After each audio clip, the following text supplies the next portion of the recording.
We will start the evening with a recital, a portion of the glorious Quran. And we are honored and pleased to have with us Hafiz Rashid Brown, who will recite for us verses 250, 251 and 252 from chapter 2, Al-Baqarah. I give you now Hafiz Rashid Brown.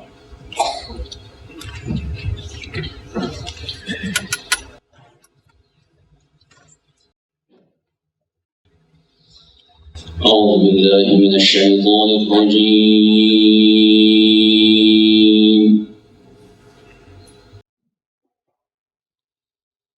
بسم الله الرحمن الرحيم.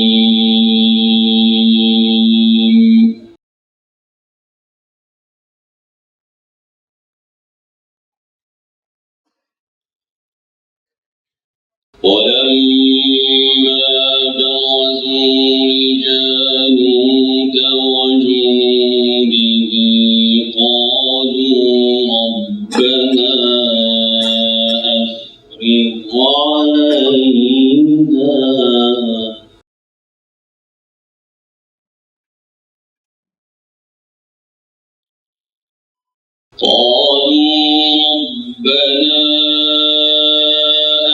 أفرغ علينا صبرا وثبت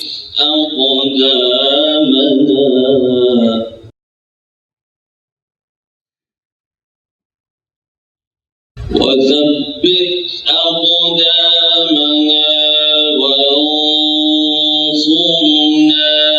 على القوم الكافرين.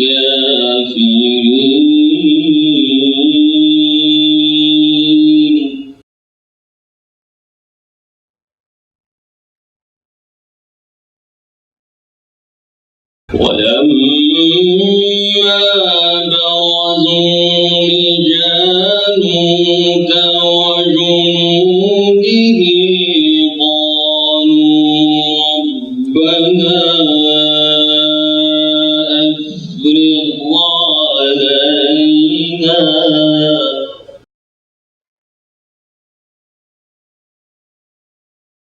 قالوا ربنا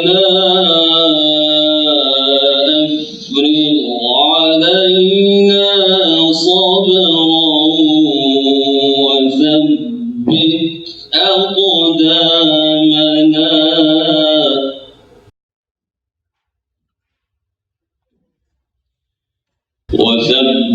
أقدامنا وانصرنا على القوم الكافرين.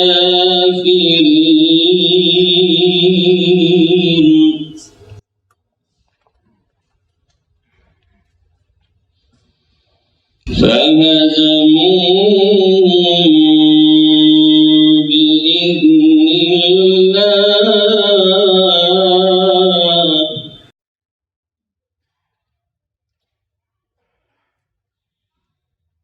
وقتل داود جالوت وآتاه الله الملك والحكمة وعلمه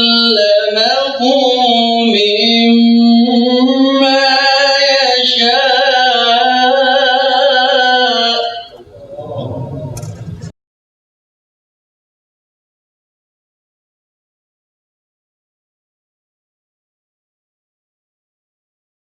ولولا دفع الله الناس بعضهم ببعض لفسدت الأرض ولكن الله ذو فضل على العالمين.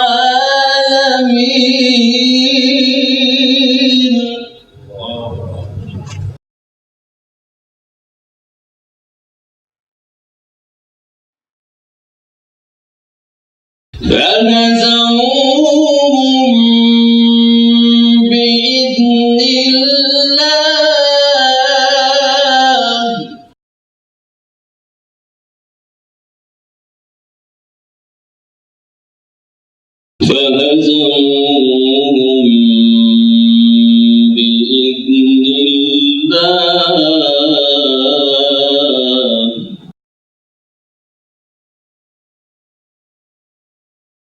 وقتل داود جالوت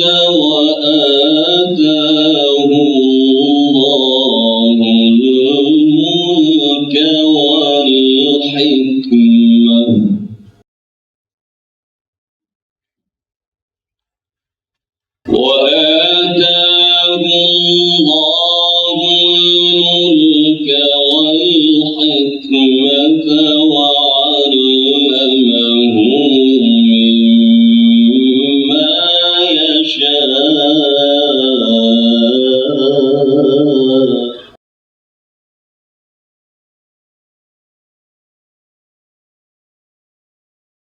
وقتل داود جالوت وآتاه الله الملك والحكمة وعلمه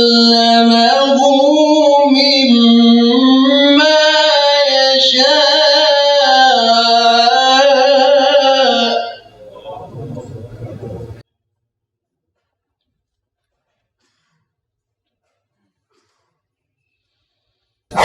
ولولا دفع الله الناس بعضهم ببعض لفسدت الأرض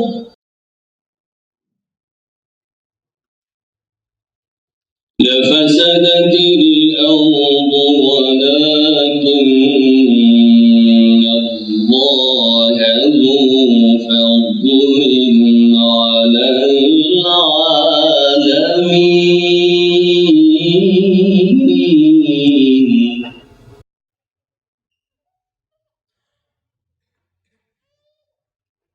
تلك آيات الله نتلوها عليك بالحق وإنك لمن المرسلين تلك آيات الله نتلوها عليك بالحق وإنك لمن المرسلين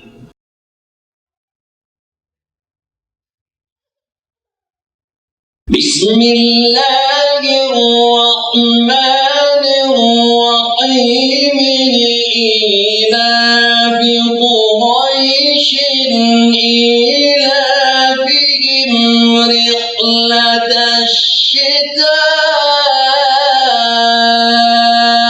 الشتاء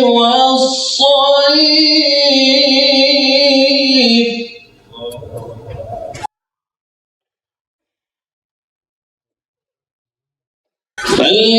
فليعبدوا رب هذا البيت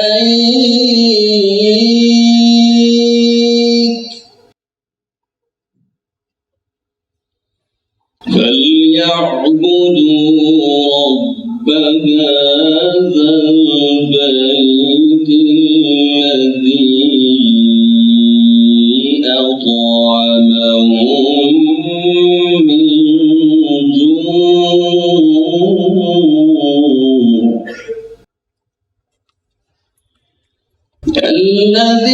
الذي أطعمهم من جوع وآمنهم من خوف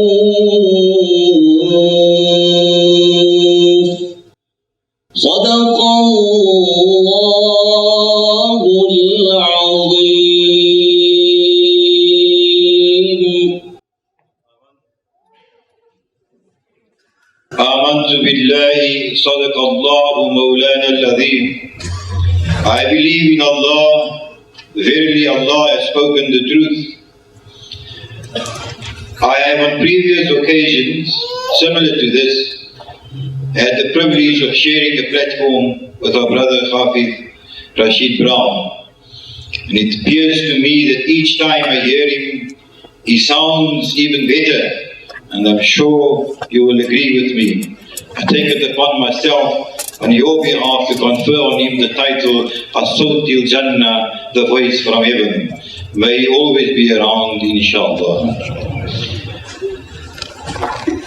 Brothers and sisters, ladies and gentlemen, it is a further privilege for me, once again, on behalf of our host, Salih Muhammad,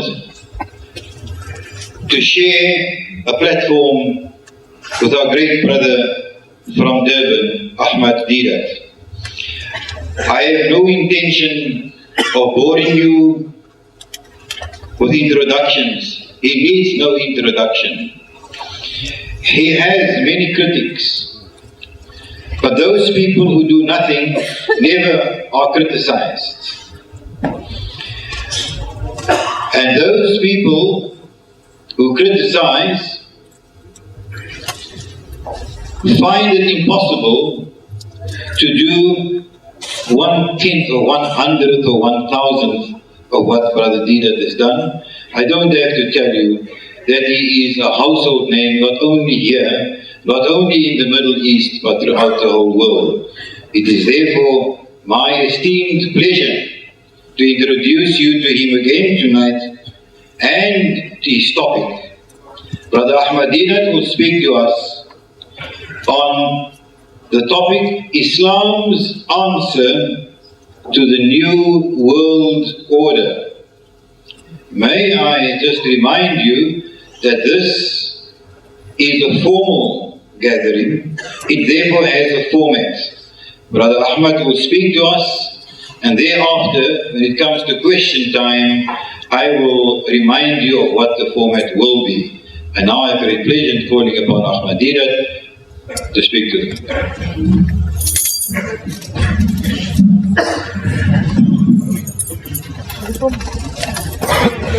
أعوذ بالله من الشيطان الرجيم. بسم الله الرحمن الرحيم. وقتل داود جالوت وآتاه الله الملك والحكمة وعلمه مما يشاء ولولا دفع الله الناس بعضهم ببعض لفسدت الأرض ولكن أكثر الناس لا يعلمون. ولولا دفع الله الناس بعضهم ببعض لفسدت الأرض ولكن الله ذو فضل على العالمين. صدق الله العظيم. Mr. Chairman and my dear brothers and sisters, I repeated one of the ayahs from Somi that our brother has read, our Qari, the voice from heaven, Alhamdulillah. He was reading, as the chairman indicated, from Surah Al-Baqarah, starting from ayah numbers 250, 51, 52, and so on. I read to you from that same surah, ayah number 251. And here is a happy occasion that this is one of the rare occasions when the Muslim, the Jew, and the Christian, they can be united on this first statement of the Quran, of ayah number 251. Says, وَقَتَلَ دَاوُدُ جَالُوتَ. And Dawood, Hazrat Dawood al-Islam, a prophet David, he killed Goliath. وَقَتَلَ دَاوُدُ جَالُوتَ وَآتَاهُ اللَّهُ الْمُلْكَ. And Allah gave him dominion, وَالْحِكْمَةَ, and wisdom, وَعَلَّمُهُ مِمَّا يَشَاء, and whatever else he willed. The Jew says, David killed Goliath. The Christian says, David killed Goliath. The Muslim says, David killed Goliath. Amazing. All three are agreed that Hazrat Dawood alayhi salam, he slew this giant Goliath. Now, the next statement after that, Allah says, وَلَوْلَا دَفْعُ اللَّهِ النَّاسَ بَعْضَهُم بِبَعْضٍ. Had he not checked up one group of people by another, لَفَسَدَتِ الْأَرْضُ. there would have been much mischief in the land. وَلَكِنَّ اللَّهَ ذُو فَضْلٍ عَلَى الْعَالَمِينَ. But Allah is full of bounty to all the worlds, to all His creatures. The subject of this evening's talk, Islam's answer to the New World Order, hails from this Quranic ayah that if Allah did not check up one group of people by another, there would have been much mischief in the land. There has always been in Allah's creation a balance of power. In the times of our Nabi Kareem Sallallahu Alaihi Wasallam, the East and the West, the Persian Empire and the Roman Empire, they were at loggerheads fighting. There was a balance of power. In recent times, we had communist Russia and the Western democracies, America, both of them with atom bombs, checking one another. Had it not been for one group checking up the other, there would have been, as Allah says, much mischief in the land. Imagine Russia without America. What she would not have done. She marched into Afghanistan, invaded Afghanistan. And India, Pakistan, all would have been all like 9 things that would have fallen. The whole thing was hers. But you need somebody to check it out. So America comes along, their own interests, and they start helping the Afghani people. And one of the mightiest nation on earth, the Russians, with their atom bombs and all, they were defeated. And the balance was there all the time. That America doesn't go to extreme. She wanted to invade Cuba. Russia says, you dare touch Cuba. So we will atom bomb you. 1956, Britain, Israel, and France, they struck at Egypt in collusion. And they were almost on the verge of knocking it out. The blessings of America is there. Two for America and for Britain, France, and Israel. Russia gives a warning in 1956. He says, you stop your invasion immediately or I rocket bomb Paris and London. Immediately. There is a balance of power going on. But now, like a bubble, the Russian bubble has burst. Perish. There's only one superpower now, America. And she is running amok, you can see. Panama, she invaded Panama. Grenada. Now, Somalia. She is throwing her weight around. And there is nobody to check her. But Allah says there must be a balancing force. There must be a balancing force. And they have discovered this balancing force, the West, in Islam. That Islam is now the target. The Muslim world is the target of America. She is a challenge. She is a challenge to the West. Islam is a challenge. And there is no doubt about that. See, from every aspect, from every point of view, the Muslim is telling the West that, your promiscuousness is not good. Your alcoholism, your drunkenness is not good. Your gambling is not good. You eating the flesh of swine is not good. At every step, the Muslim is telling the West where to get off. This is not right. This is not right, sir. This is not right, sir. And we have been a challenge to the West for centuries. The Muslims were the only people that went to Europe as kings.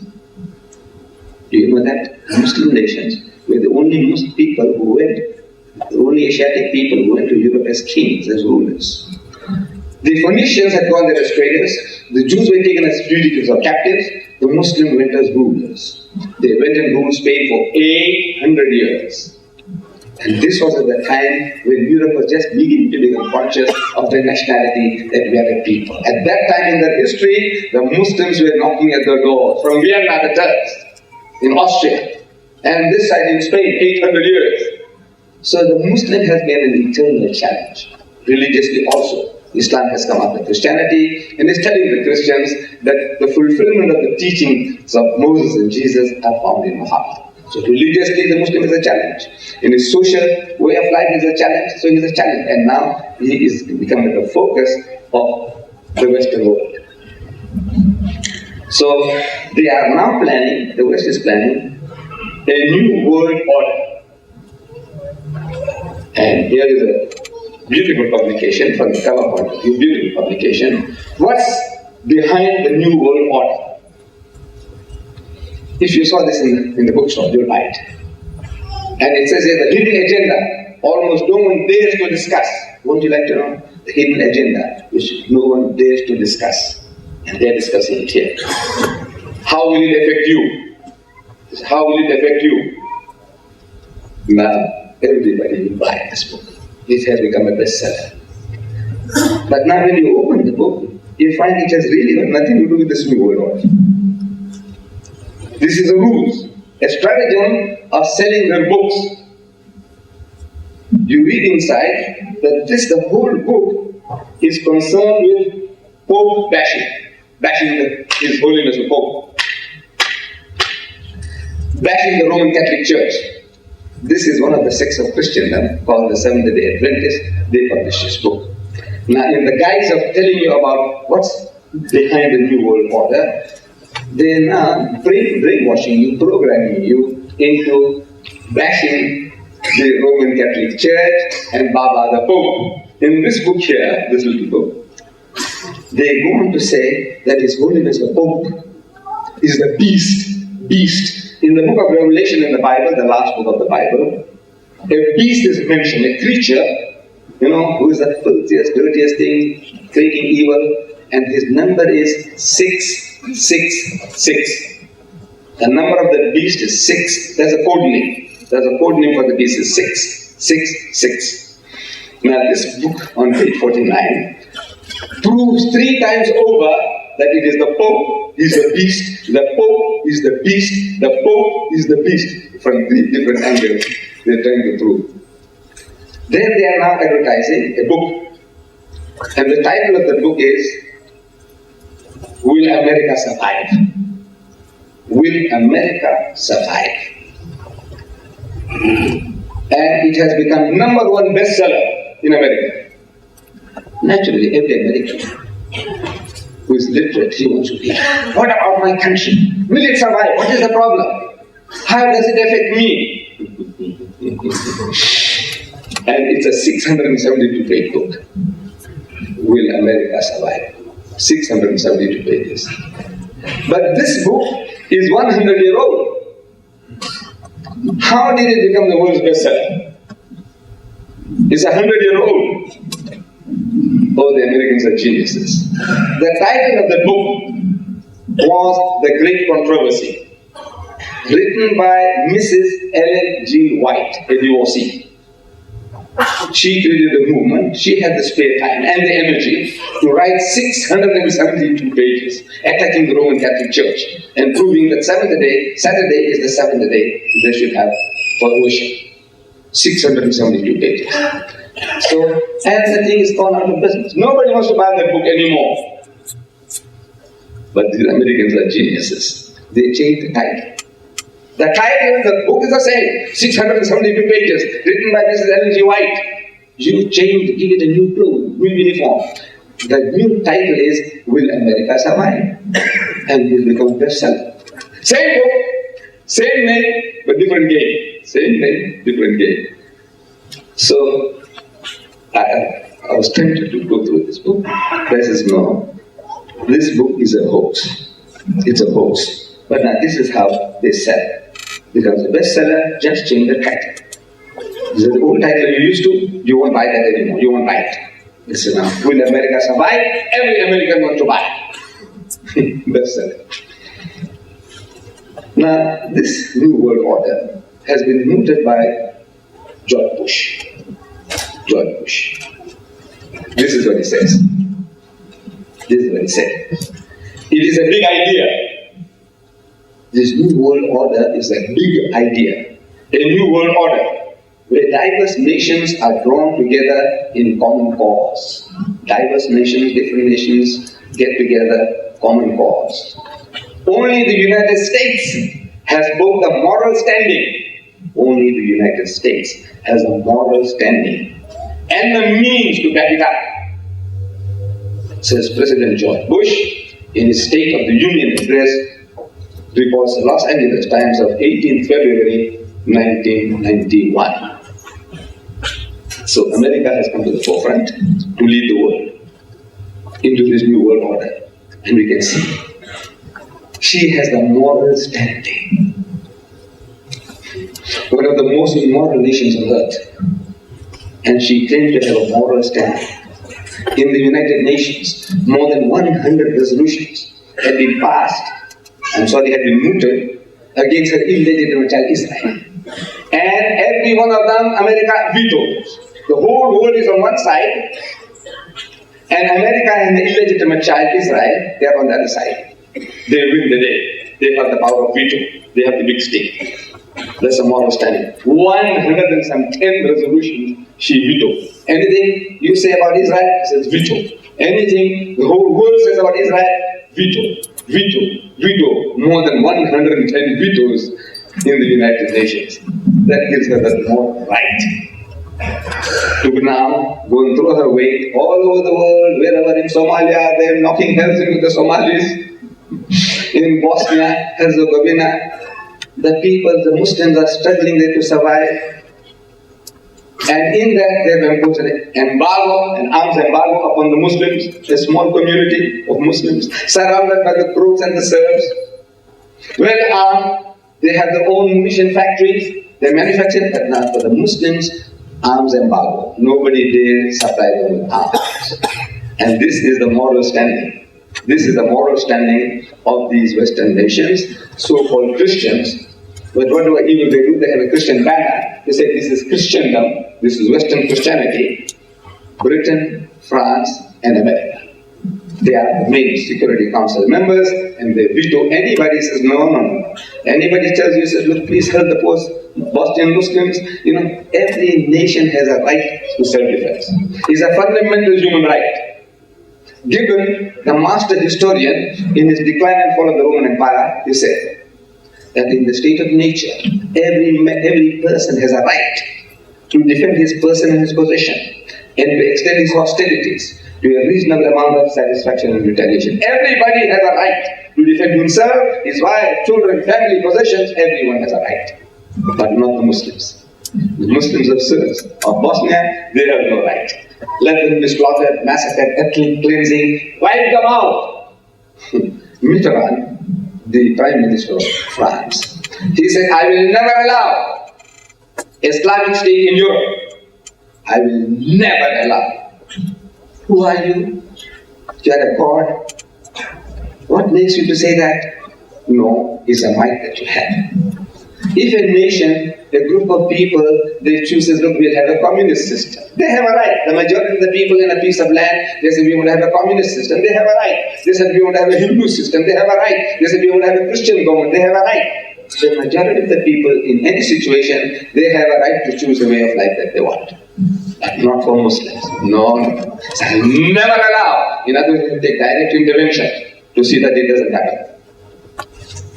Now, America has become the big boss, and I have had personal experience of this new world order. Just last month, I go to the land of liberty, fraternity, and equality. You know what country is that? What country? The land of liberty, fraternity, and equality. No. The French Revolution, France. That revolution that took place, this is for liberty, fraternity, and equality. For who? For who? For themselves. 1 million Algerians they killed before the Algerians got the freedom from the French. That liberty is for themselves. Fraternity is for themselves. That equality is for themselves. This is the hypocrisy of the West. For the America, everything that's American, suit them. That is law, that is haq, that is right. The French, the same. The British, the same. This is the sickness of the Western nations. They have a stick in the hand, and might is right. You got the stick in your hand, we are saying that the person says, this buffalo is mine. The cow is a black animal. Buffalo is mine. So when you claim your buffalo, it's your buffalo, but I give you one stick on your head. So whose buffalo is it? He says, mine, I give you another one. So whose buffalo is this? You have to say, uncle, it's yours. So the stick is in his hand, so everything. Mine is right. So, in this land of liberty, fraternity, and equality, I'm called on the lecture tour. On the 15th of September last month, I leave Durban, and on this morning of the 16th, I landed in London, and across the channel, the same morning, I'm in France. I arrived at Charles de Gaulle Airport. The immigration officer, he does things automatically. He doesn't care. He sees, as soon as I present my passport, he takes my passport, he opens it, looks for the visa, he saw the visa. A valid visa given to me by the French embassy in South Africa, costing me 200 rands. The most expensive visa I ever had in my life. 200 rands for a visa. So, with a valid visa, the guy sees the visa, and on the opposite page is a blank page. So he stamps it. Charles de Gaulle Airport, 16th September. Then he looks up to me. He sees this topi, and he sees this beard. And bells begin to ring in his head. Okay, this is something strange. This is a strange creature that has come into France. There are some 2 million Muslims there, mostly Arabs, from Morocco, and from Algeria, and from Egypt. But generally, they're all, bareheaded. I mean, they have nothing on their heads, and they have no beards. They're clean shaven, but almost all of them. But here is a strange creature with something here to identify him as somebody. He stands for something, and I do. I believe in the principle that a label shows your intent, wear it. If your label, your identity shows what you stand for, wear it, unless your life is in danger. I believe in this, that this is my identity. I want the people to know I'm a Muslim. And this also shows this, look, there's a combination. I am a Muslim. I wear this identity. He sees his identity and lights begin to blink in his head.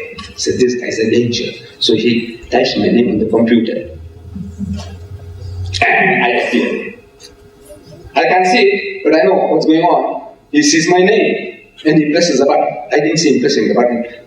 But just within a few seconds, I see 3 guys, and behind him over the shelf they're looking on from the outside. That enclosure in which he's seated. And then maybe curiosity mongers, they just want to know what's going on there. And they have nothing else to do. But no. They're a special branch, people, to hear now what's going on, what I'm going to say. 3 hours, they interrogated me. 3 hours. And they kept me for 11 hours before pushing me back to London. I said, I want to go to Saudi Arabia. There's a visa waiting for me at the Saudi embassy. Please let me go and get the visa and send me to Saudi Arabia. The ticket is here. I got a ticket for Saudi Arabia. I said, no. I said, look, send your police with me. So I'll go along and get the visa and come back. I said, no. So your son can go. I said, right. Let my son go and give me my passport. He said, no. You and your passport are inseparable. You can't separate it. So passport must remain. I said, then how can I get the visa? Ultimately, the first one we get to London, and from London, I got the visa to go to Saudi Arabia, and I made a trip last month. Now, what made them to put me on that danger list? It strikes me, what did I do? That I should deserve such an honor from the French government. I remember. You see, I have numerous books. I've written these booklets. They were available free here. If you haven't taken them on the way back, way out, pick them up. You can pick them up. I have written books. Booklets, actually. What the Bible says about Muhammad. And I had it translated into French. Same book in French. Muhammad, the natural successor to Christ. I had it translated into French. Muhammad the greatest. Muhammad the greatest. I had translated into French. Al-Quran, the miracle of miracles. I had translated into French. And all my other little books, about 20 of them, 14 to 20 of them, we had them translated into French. But we have no market in South Africa for French books. So I'm trying to get through to France. And I managed to get a list of 300 Muslim names. names and addresses of Muslims in France. So I posted 300 parcels. And they go and land in France with a bag. The immigrant, the customs, they notice it's identical parcels. 300 of them. What's going on? And they look closely at the parcels. It's Muslim, Muslim, Muslim, Muslim, Muslim, Muslim. Every parcel is addressed to Muslims. There's a conspiracy at work. There must be something here that the people are planning an overthrow of the French government. Everything like 300 parcels, identical parcels, same size, and all addressed to Muslims. Naturally, the French became suspicious. So they started opening my books, started reading them. And they found something. They did find something. That is the most dangerous book. Salman's Rushdie's satanic verses is translated in French. His kosher is halal. Ahmed Deedat's books are dangerous. Land of liberty, fraternity, equality. Double standards. This one here is a danger to France. What makes it a danger? They open up and they read. I'm quoting a Frenchman here, a French historian by the name of Lamartine. In 1854, about 150 years ago, this Frenchman wrote a book called The History of the Turks in French. And the Turks, incidentally being Muslims, he spoke something about our Nabi Karim Sallallahu Alaihi Wasallam, about the Holy Prophet. Speaking about our Nabi, he says in his book, Lamartine, which I quote here, in English as in French, speaks of us. Turks being Muslims, look, they follow the religion of Islam, and the Prophet is the Holy Prophet Muhammad. And this man Muhammad, what he has to say about him, he says, if greatness of purpose, smallness of means, and outstanding results are the three criteria of human genius who could dare to compare any great man in modern history with Muhammad. He dares you to produce your candidate to compare with this man Muhammad. Greatness of purpose, what the man is out to do. Muhammad Sallallahu Alaihi Wasallam. A reclamation of the whole of mankind. Saving them from idol worship, from adulteries, from drunkenness, from gambling, from racism, from reclamation of the whole of mankind, as Allah testifies. This is وَمَا أَرْسَلْنَاكَ إِلَّا رَحْمَةً لِلْعَالَمِينَ. So we have not sent you, O Muhammad, except as a mercy to the whole of mankind. That's his greatness of purpose, what he's out to do, reclaim the whole of mankind. Smallness of means is what he starts. His capital, Muhammad's capital. Before he is born, his father dies. By the time he's 6, his mother dies. He's doubly orphaned by the time he's 6.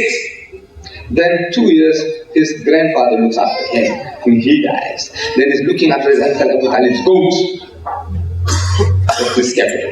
No royalty to back him up, no political party to back him up.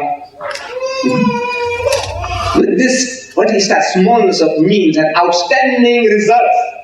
1 billion Muslims, 1,000 million Muslims in the world today. The fastest growing religion on earth today is Islam.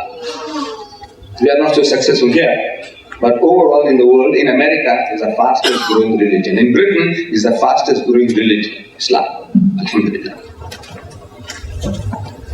Outstanding results are the 3 criteria of human genius who could dare to compare any great man in modern history with Muhammad. He's daring you to produce your candidate to compare with this man Muhammad. There isn't anybody. And he ends his beautiful tribute by saying, our Nabi, philosopher, orator, apostle, legislator, warrior, conqueror of ideas, the restorer of rational beliefs, of a cult without images, the founder of 20 terrestrial empires and of 1 spiritual empire. That is Muhammad. With regards all standards whereby human greatness may be measured, we may well ask, is there any man greater than he? Is there any man greater than he? The answer is in the question. The answer is reposed in the question. Meaning, no man greater than Muhammad, the greatest man that ever lived was Muhammad. And he is confirming what Allah says, وَإِنَّكَ لَعَلَىٰ خُلُقٍ عَظِيمٍ. Most certainly thou, Muhammad, standest on the highest pinnacle of behavior. And a Frenchman confirms it. This the French authorities couldn't digest, couldn't stomach. So all my books were returned. All the parcels came back. And you couldn't understand. Each and every parcel had a rubber stamp on. Unknown, unknown, unknown. 300 unknowns? How is it possible? But that's the only thing I could say. And we couldn't understand what's the game. Who can we approach? Who to talk to? Or how did this happen? That these parcels went out, posted, wasted. The thing comes back unknown, unknown, unknown, unknown. We were reconciled what to do. We had forgotten about it. Now, they see me in person. I get the visa, I inform the people that look, I'm coming on the 16th, I'm arriving, and you can hear me lectures. So the Muslims there, they went to the Ministry of Interior, got permission for my lecture. They got permission. It's like a police state. Unlike South Africa, alhamdulillah, look, we have a meeting. You don't have to go and ask the government. City Hall, Cape Town, you have a meeting, doing contract. You don't have to get a prior permission from the government. You want to publish a book, you go and publish it. If somebody has objection, they can lodge it with the information, Department of Information, and if they think this is not worth, they'll call you up and tell you that this book is not right, and if you can defend yourself, you can defend your book. We had gone to court against the government, and alhamdulillah, we had won. We had won against the government. So they give you a fighting chance. With all this apartheid regime and injustices and all, they give you a freedom of speech which is second to none in the world. We have to give credit. Second to none in the world. City Hall, Cape Town, I go and lecture there. Christianity, communism or Islam. Which has the answers to the problems of South Africa? And no interference. Actually, from the title you can see that the man is going to prove that Islam is the answer, not communism and not Christianity. Islam is the answer, but no interference from the government. This land of liberty, they give permission, the municipality gives them permission for the hall, and they advertise. And somebody sees the advert, one who had been seeing the books. And immediately he activated the government to stop me from entering the country. Stop. And I was stopped. Double standards. Rushdie's book, Satanic Verses, is halal, is jais, is kosher. Ahmed Deedat books are dangerous, out of reach for the people in France. Now, this reminded me that what is a nuclear power? France is a nuclear power with a nuclear bomb. That nuclear power gets shaken up by this old man with this beard and this topi. There's something strange. What is it? You think I'm that powerful? I'm that dangerous? To a nuclear power? No. They had a valid reason. To me, they had a valid reason. I've been reading a book written by an American, Dr. Joseph Adam Pearson. He wrote a book on the life of about our Prophet, worse than Rushdie. I didn't want to start making a big noise, making a propaganda. We'll make him famous. As Rushdie was made famous, people said, Rushdie, suddenly verses. People said, let's see what the suddenly verses is. He became a bestseller. I said, no, this hadith, you don't want to propagate it, Dr. Pearson, leave him alone. But in the crap that he excretes in his book, against our Nabi, there is a jewel, there is a diamond. Believe me, in that crap, in that filth, there is a jewel, a diamond. I found a diamond inside there, that rubbish. In that stinking stuff, I found a diamond. The diamond is that Dr. Pearson, he says, he said, people who worry about nuclear weaponry falling into the hands of the Arabs. The West is worried. He said, one day the Arabs will have the atom bomb. See, the Iraq was trying to get it. They allowed Israel to go knock it out. Libya might have it. Pakistan, they got an Islamic bomb. Pakistan. India has got it, it's okay. But Pakistan mustn't have it. Korea can have it, China can have it, Israel can have it, but Pakistan must not have it. Islamic bomb. So one day, if these Arabs can't invent one, they might buy one from China, they might buy one from Korea. And they're worried about the illegitimate baby, Israel. That any Arab nation getting that bomb, there's only one thing that we to call is Israel. And that's this illegitimate bastard child of America. That you can't tolerate. For that reason, Islamic bomb.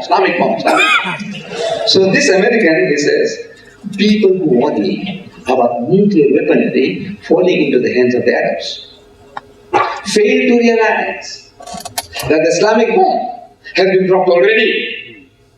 The Islamic bomb has been dropped already. Now, I want to give a chance to my sisters. Tell me, where, when? This Quran is yours. First chance goes to my sisters. This American says that the Islamic bomb has been dropped already. That's in the past tense, huh? It's already dropped. Where, when? Come, my sisters. This book is yours. They are available there in the front. Those of you who haven't got a Quranic translation, I say, take one. Take one, they're 10 rands each, 2,000 pages, it's cheap. Allah is cheap. It's the best investment that you can ever make. This Quran. Everything on your fingertips, that index, everything, whatever you want to know on your fingertips. This book here, this is Abdullah Yusuf Ali. If you have one, you don't need another. But to give a present for the birthday parties or wedding parties to the bride, to the groom, no better present than this Allah's Kalam. But now I want to give this to my sisters. And just tell me, where and where? Yes, my sister. Huh? Makkah. Yes. Huh? Ikra. Come, you lose nothing. 1400 years ago, it was already been dropped. When and where did this bomb fall? The birth of Muhammad. With the birth of Nabi Muhammad sallallahu alaihi wasallam. This book is yours. When you going outside, you take this. He says, it fell the day Muhammad was born. She said, right. It fell the day Muhammad was born. The atom bomb of Islam fell the day Muhammad was born. He is the Islamic bomb. We don't value him. We take him for granted. We read the Durood Sharif and Salami and all that, mashallah. But we don't realize the man's work. The enemy, he realizes that Muhammad is the Islamic bomb. At the age of 40, he came to fruition. The first data material of the Islamic bomb started getting collected in the Quran. This book that he left behind is the data material of the Islamic bomb. And my sin is that out of those data material, I have been taking out verses, rays of light out of that, to write my books. This is the only thing I knew and read.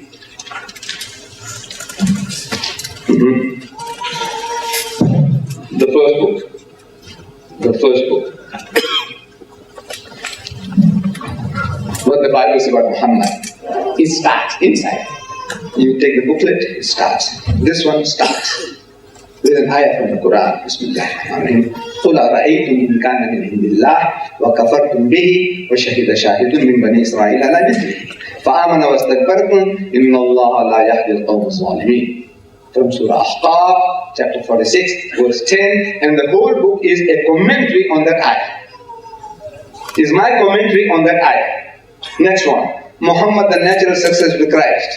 It starts, وَمُبَشِّرًا بِرَسُولٍ يَأْتِي مِنْ بَعْدِهِ اسْمُهُ أَحْمَدَ. Another ray of light from the Quran, from that atom bomb, from that data material that Muhammad left. I just borrow a verse and I start my commentary. This is my commentary on that. This is what's shaking the French and shaking the world actually. See, Muhammad the greatest. It starts with another ayah from the Quran. وَإِنَّكَ لَعَلَىٰ خُلُقٍ عَظِيمٍ. So most certainly thou, Muhammad, standest on the highest pinnacle of behavior. From Surah Al-Qalam, chapter 60, verse 4. And my commentary. This one here, Al-Quran, the miracle of miracles, it starts. قُلْ لَإِنِ اجْتَمَعَتِ الْإِنسُ وَالْجِنُّ عَلَىٰ أَنْ يَأْتُوا بِمِثْلِ هَٰذَا الْقُرْآنِ لَا يَأْتُونَ بِمِثْلِهِ وَلَوْ كَانَ بَعْضُهُمْ لِبَعْضٍ ظَهِيرًا. Surah Al-Israel, chapter 17, verse 88. I start with that in my commentary. So this is more powerful than the atom bomb. The nuclear power gets shaken with this. See the logic of it. They can see that not just throwing murdered people, that you people are going to go to hell, you people are bloody drunkards, you are like this, you are already promiscuous, you got so many 250,000 abortions a year taking place in your country, 250,000 abortions, innocent children, defenseless children, you murder them, 250,000, nothing of that kind, nothing of that kind. They are only giving you a commentary of these Quranic ayahs from that atom bomb that Muhammad left. Out of that rays of light are taken out and expanded, which makes it too hard for the French to swallow.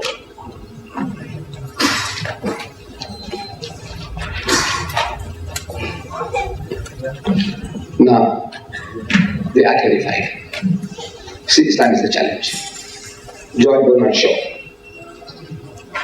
a British playwright, he said, if any religion has a chance of conquering England, nay Europe, within the next 100 years, that religion is Islam. Not with a gun, not with a grenade, but with the internet. If any religion has a chance of conquering England, nay Europe, within the next 100 years, that religion is Islam.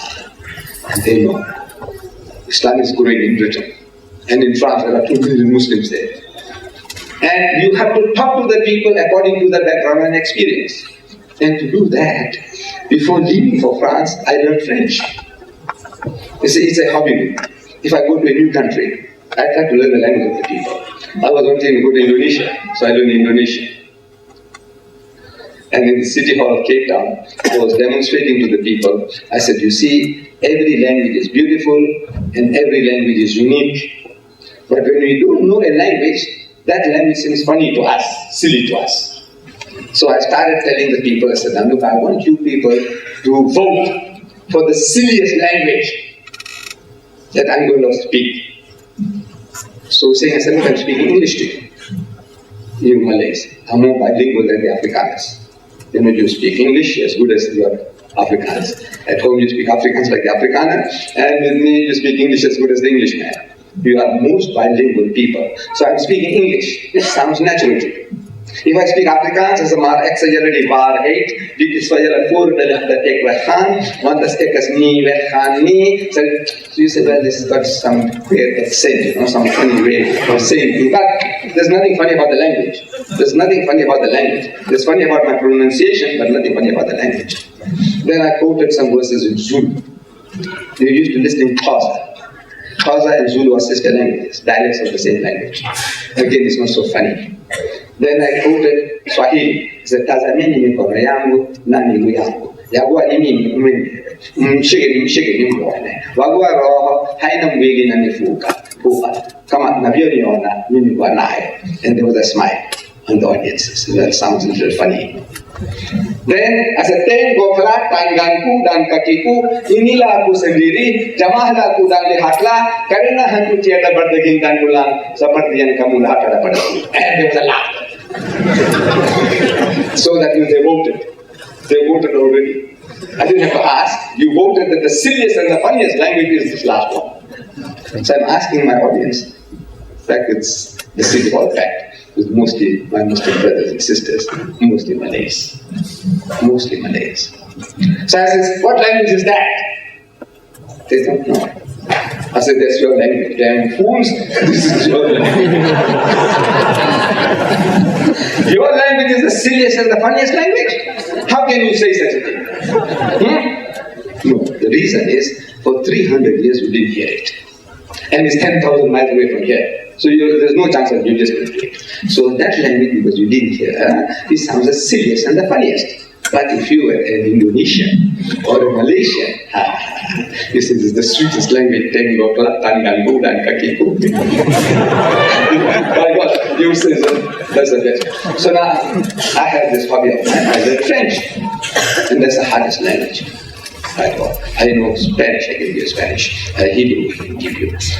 Nigerian, I can give you. So many languages, about 20 different languages I can give you. But the hardest I found was French. At this old age, wanting to learn a new words, the pronunciation. And I forget. And again, I hammer the thing in, and again it falls off from the brain. And it was ordeal. But I did it. I did it when I'm traveling from Durban to London. On the way, I was a super je vous dis la vérité.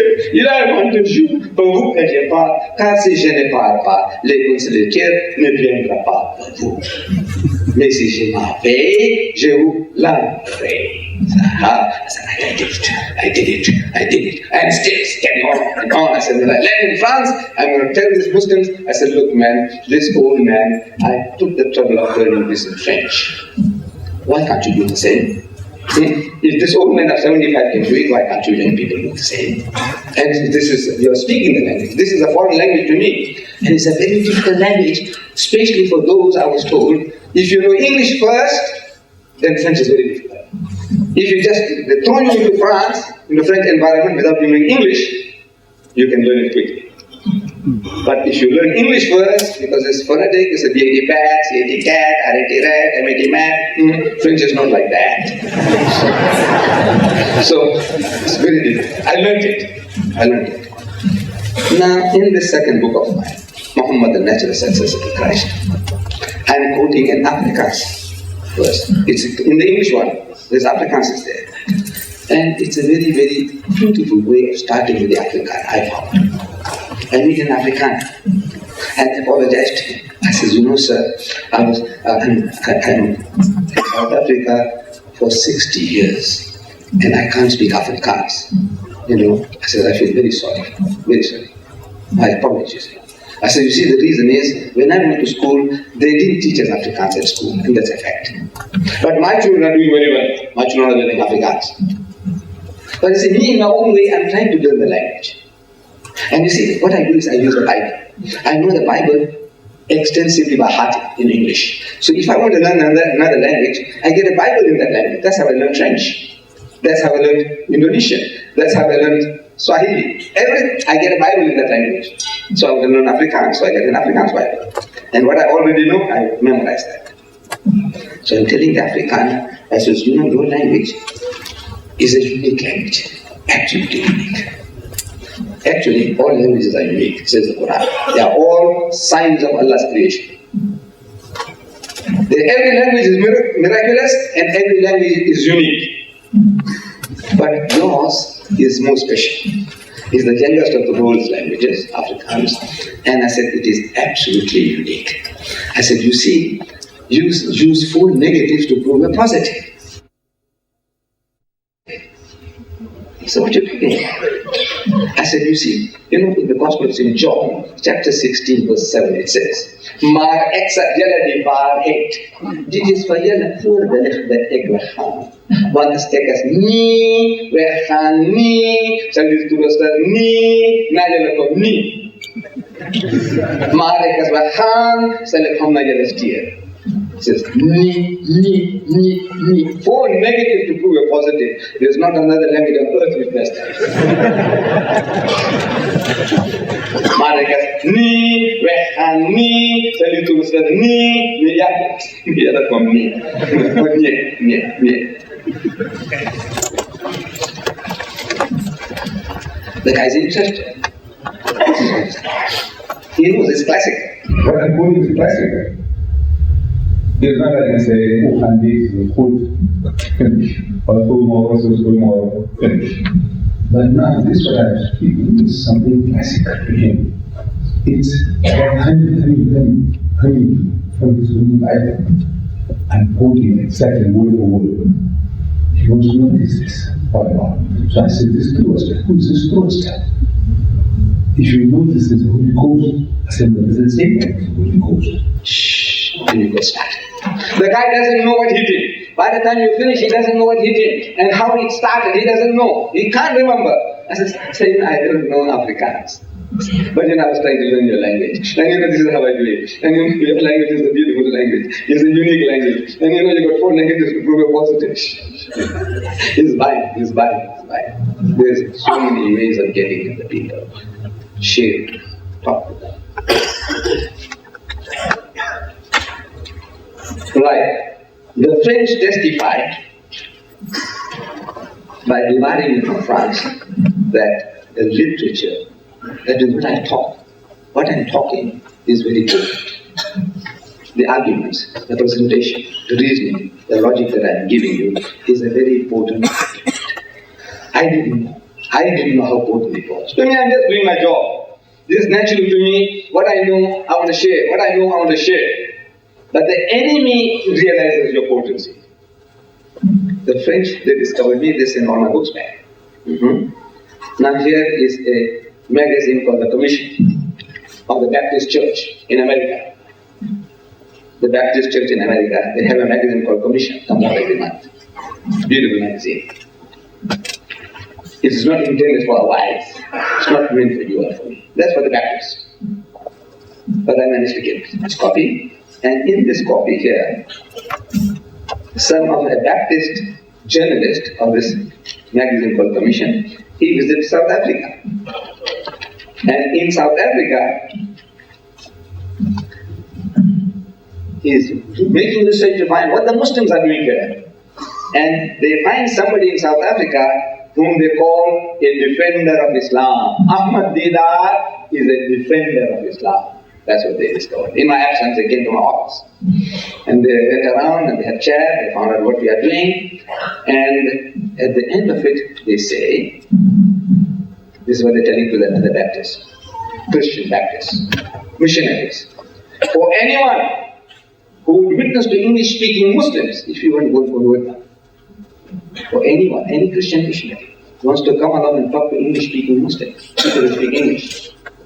For anyone who would witness to English-speaking Muslims, especially in Africa, the broadsides of Islamic's defender, Ahmed Deedat, may be required reading. You have to read Ahmed Deedat first. Because as soon as they come to you, oh, this is what Deedat is talking, maybe you talk the same way. You also say, Marak Sayyadari Mark, you just say, because you listen to me, if you listen to my time. The guy says that my Bible is God's word. It is the word of God. So you say, no, my Quran is the word of God. The battle between us, the Muslim and the Christian, is the two books. We say the Quran is Allah's kalam, word of God. The Christians say the Bible is Allah's kalam, word of God. The Christians say the Bible is not the word of God. The Quran is not Allah's kalam. It's not the word of God. The Muslim says your Bible is not the word of God. The Christian says you're going to go to hell.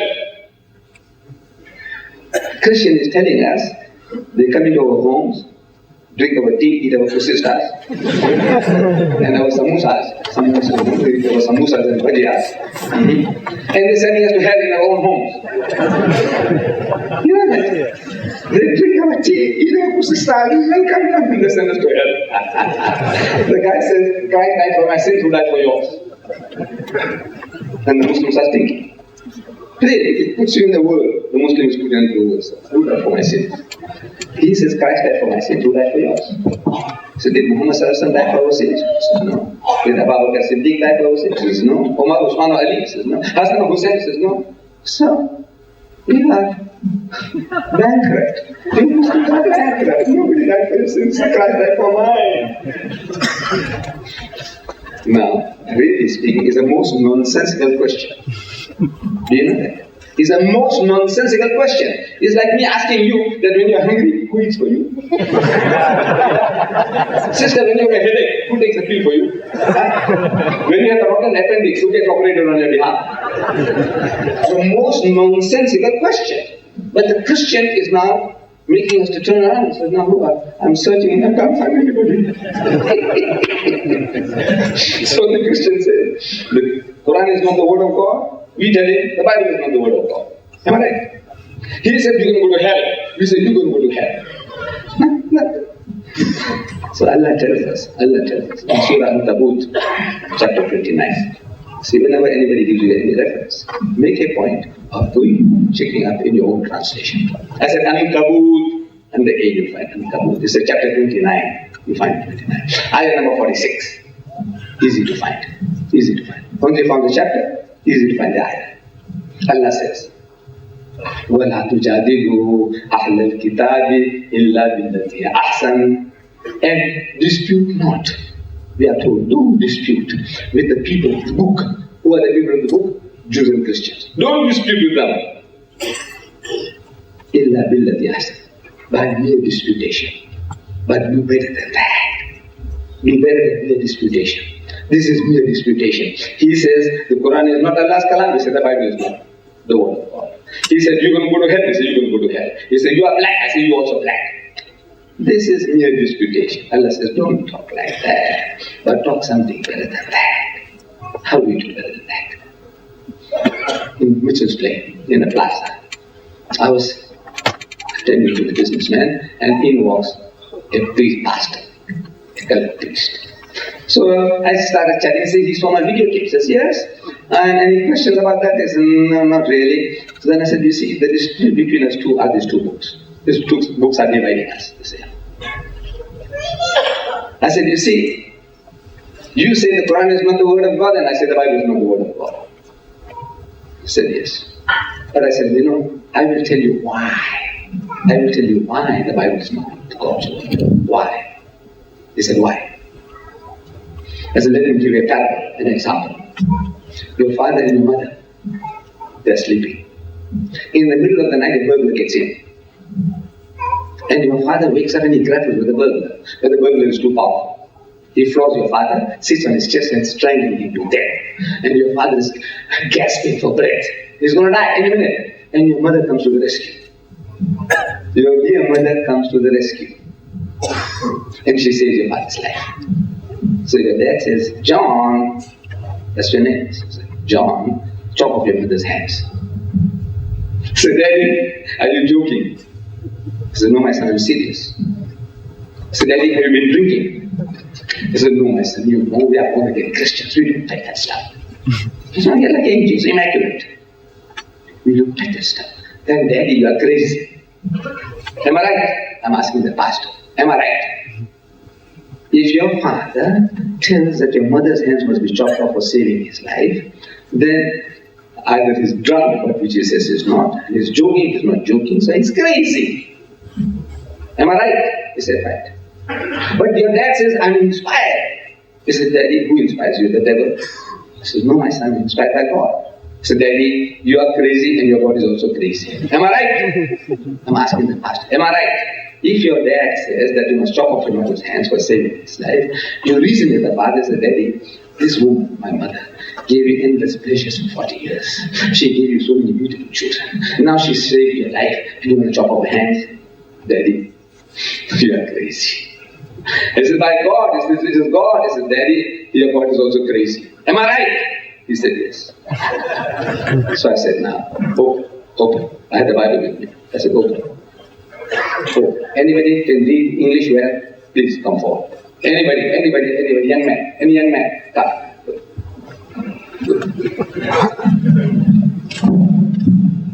I'll open it for you. Right. Exodus, Leviticus, right. 25 verses 11 and 12. Read this slowly that they can absorb the message. Slowly. When men strive together to, what's that? What did you say? When men strive together. When men strive together in the struggle together, one with another, and the wife of the one draweth near, for to deliver, to save her husband out of the hand of him that smiteth him, that's beating him, yes, and putteth forth her hand, and taketh him by the secret, then thou shalt cut off her hand, thine eye shall not pity her. So, I said, look, you said just now, John, that your father is crazy and your God is crazy. The woman who saved your father's life must chop off her hands and your father is crazy and your God is crazy. Am I right? He said, well, there must be an explanation. I said, well, here it is. Explain, read it. In the context, there's no context. It's just by itself. This message is by itself. There's nothing before it to connect it, and there's nothing after it to connect the two verses. You've chopped off the woman's hand for saving your father's life. I said, your God is crazy and your father is crazy. Right? He said, but you see, there must be an explanation. I said, no, what you do, look, I said, I want you to find the explanation. Tonight, that night, in which I was playing in one of the masjid. I was holding a class as an exclusive for Muslims. But you, if you can have the answer, you come along and give the answer and you'll be qualified to attend the class. I'd like to see you there tonight. You never turned up. But it's so easy. Allah is telling us, don't just point a finger and say, look, you are false, you're going to go to hell. He said, you're going to go to hell. So your Quran is not the word of God. So your Bible is, don't talk like that, but do it better than that. And this better than that, when you start, you find you can, alhamdulillah, you can do the job. And it's a privilege and a pleasure Allah is giving you. He's telling us in the Holy Quran that He's given you a deen, is that but Islam has a solution to all these problems of the West. One of the biggest problems is racism. Racism. In the whole world, everybody thinks he's better than the other. See, the poor African in South Africa is at the bottom end of the ladder, rung of the ladder. But he's also a racist. Do you know that? You see, according to the apartheid system, the white man on top, the colored next to him, under him, and the Indian below the colored, and the African right down at the bottom. That's how the setup was. But now I say, you Africans, so you're complaining against us, you have a right to complain. If we are racist in our behavior, you have a right to complain. But I say, you are no less racist. He said, no, we are not racist. You know, because we are the unfortunate victims. So I'm asking the Zulu. I said, you Zulu? He said, yes. I said, what is Zulu? What is Zulu? Izulu in the language of the Zulu means the heavens. We are Izulu means we are the heavenly people. The rest of the Africans, you say, they are Isilwane, means they are creatures. The Xhosa is a creature, the Tswana is a creature, the Lesotho is a creature. Creature is an insect. Right? I said, is that what you say in your language? You are the Zulu, means the heavenly people. And the rest of the Africans are Isilwane, creatures. I said, yes. I said, you see, you are also a racist. Can you see? Now this is sickness. This is a universal sickness. Everybody, to some degree, we would be the least racist. But we can't say we are 100% we are pure. We are angels. We are also racist. We have our sicknesses. But there's a limit. So Islam offers not only tells you, Allah tells us in the Holy Quran, it says, O mankind, most certainly it is we who have created you from a single pair of a male and a female. And it is we who have made you into nations and tribes. What for? To discriminate against one another? It's a lita'at, that you may recognize one another. This Ahmad, he is a Hindu, an Indian Muslim. This Ahmad is a Malay Muslim. This Ahmad is a Xhosa Muslim. This Ahmad is a Zulu. This Ahmad is an English Muslim. This Ahmad is a Scotch man. For purpose of recognition, for meaning label, Allah has made us into nations. But since we haven't had false standards of judging people, Allah gives us a true standard. He says, Inna akramakum indallahi atqakum. So most certainly, the noblest in the sight of Allah is He who is the best in conduct. Not black or white, not rich or poor, but if your behavior is better than mine, then you are a better person. And if my behavior is better than yours, then I'm a better person. It's got nothing to do with whether you are a Malay or I'm a Hindi. It's got nothing to do with that. Your behavior towards mankind, my behavior towards mankind. So not only talking, but Islam has a system.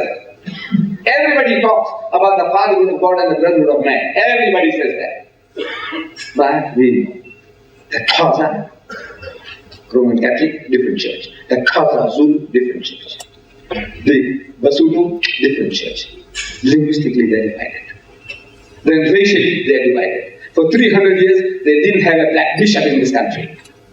The black man was not fit for 300 years to become a bishop. Now they have Bishop Tutu and they have some other bishops. But now, for 300 years, no black bishops. The white master has to be the ruler, the pastor. Every situation. So the system, Islam brings you together 5 times a day, the rich and the poor, the black and the white, standing shoulder to shoulder, no gaps left, because the Holy Prophet Muhammad sallallahu alaihi wasallam said that when you stand up for prayer, you must not allow the devil to get in between you and your brother. This devil that he was talking about was not the guy we see in the art gallery, red complexion, with horns and sharp ears and a tail with a barbed hook. That type of devil, nobody will allow him to stand here. You run for your life. Me too. You run for your life. The devil that Muhammad was talking about was you yourself. Our racial pride, our arrogance, our riches. I am white, he is black. I am rich, he is poor. That devil must not be allowed to come in. So we start showing you 5 times a day, bring you to death. System. Talking is worthless. Practice. How to practice it. Islam solves the problem of surplus women. The Americans. I've been telling them, and I met a Saudi friend. He tells me it's so easy to start with the American. See, the American is the fittest guy for shaving beard. You know why? Because physically he's big, general. You know, the Texan, the cowboys. And the mentality is also like that. You know, just, I'm great, you can floor anybody, you see. Most especially the Indonesians and the Malaysians and the Bengalis. Somehow I happen to be a little extra tall. I don't know how it happened. But generally, our people are all like midgets in front of the mighty Texan. So they've got that complex. I'm great. Right, what have you got? What are you going to say? So he is the easiest target. Because he's relaxed. With you, with me, he's relaxed. So this I have found a way. He meets an American, he goes to America, he says, I'm from Arabia. Yes. He said, I got 4 wives. That's the bait. Wallah. Every American fights. I got 4 wives. Now he wants to get it. You say, You give. No, it's a bait.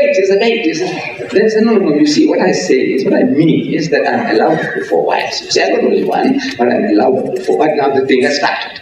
You people allow 4 wives? What about a woman having 4 husbands? So now this man is sharing with me what he does. This Saudi is telling me what he does. So he starts telling them, I said, you have a problem. Sir, you got a problem. You Americans got a problem. And Islam offers you a solution to your problem. See, you have 7.8 million more women than men. It's a fact. If every American gets married, there will still be 7.8 million women who won't be able to get husbands in America. Did you know that? 8 million women can't get husbands. And on the manpower you have, sir, there are 25 million sodomites. Or youth. You call them gays. Such a beautiful word, Allah. This word gay was a beautiful word. When I went to school, they were teaching me poetry. Gentle lords and ladies, gay on the mountain dawns the day. I can't remember the rest. But since a person is happy and joyous, we say gay, very happy and gay. Today, because the German is very gay. They want to punch me on the jaw. So you have 7.8 million women if every man got married, which will never happen. Man gets cold feet for so many reasons. You know that? Yeah. The young man is not married. I said, what's wrong with you? Come on, I'll show you Mr. Deedat's daughter. Good family, educated girl, and come, I'll speak on your behalf. He said, right. And he's coming, and then when the crunch comes along, he finds a good excuse for not wanting to get each other. He knows why. He doesn't tell me, he won't tell you why, but he'll get cold feet. So, a woman, I said, even if she's pretty, she doesn't mind having a husband, somebody to give her protection. So 7.8 million to start with, women, no husbands. Then your manpower, 25 million sodomites. Another 25 million women can't get husbands. That's like 32 million. And your prison population, 98% are males. Your problem is getting compounded. 32 million women can't get husbands. So I said, literally, he says, your nation is going to the dogs. Literally, they are going to the dogs. Islam offers you a solution. If you don't listen, you simmer in your soup. So start this. Anything you can start with. Our Nabi said, deliver the message regarding me, even if it is one verse. You know one fact? Shit. Just talk and talk. Anything, you have to have it. Our hygiene. We are the most hygienic people in the world. Poverty might make us to live in squalor, but we are the most hygienic people on earth. Now, we can go into any type of explanation, invite your neighbors for a cup of tea and the sisters, and open the Quran, the birth of Jesus, the goodly people, the birth of Jesus, and Show them, say, look, this is VVD, this is what the Quran says. وَإِذْ قَالَتِ الْمَلَائِكَةُ يَا مَرْيَمُ. So behold, the angel said, O Mary, إِنَّ اللَّهَ اصْطَفَاكِ. Allah has chosen thee, وَطَهَّرَكِ, purified thee, وَاصْطَفَاكِ عَلَى نِسَاءِ الْعَالَمِينَ, chosen thee above the women of all nations, and so on. Read it to them.